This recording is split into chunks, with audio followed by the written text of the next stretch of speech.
नमस्कार. तर आज आपण हिरव्या मिरचीची गवार करणार आहोत. त्यासाठी इथे लसूण आणि हिरवी मिरची घेतलेली आहे. अशा पद्धतीने मी ते बारीक केलंय. तुम्हाला याची पूर्ण बारीक पेस्टही करायची नाहीये. कढईमध्ये आपण तेल घेतलेलं आहे. यामध्ये मोहरी घालायची आहे, जिरं घालायचं आहे,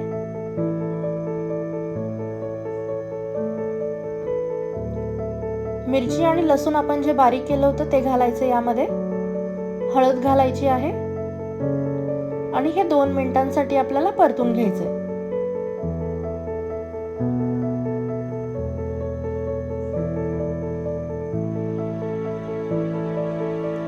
आता यावरती गवारीच्या शेंगा घालायच्या. शेंगा घातल्यानंतर आपल्याला हे छान मिक्स करून घ्यायचंय.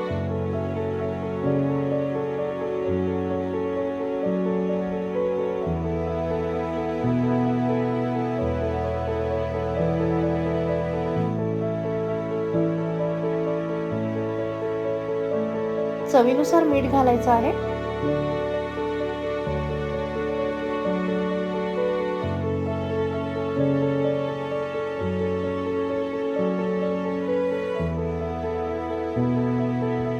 आता यावरती मी 10 मिनिटांसाठी झाकण ठेवणार आहे.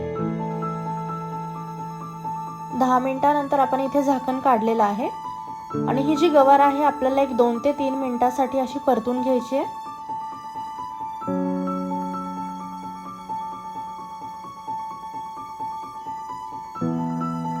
आणि इथे 1 चमचा मी शेंगादाण्याचा कूट घातलेला आहे.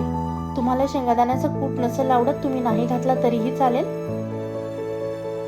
आणि इथे आपली हिरव्या मिरची मधली गवार तयार आहे. जर आपली रेसिपी तुम्हाला आवडली असेल तर आपल्या चॅनलला नक्की सबस्क्राइब करा. Thank you.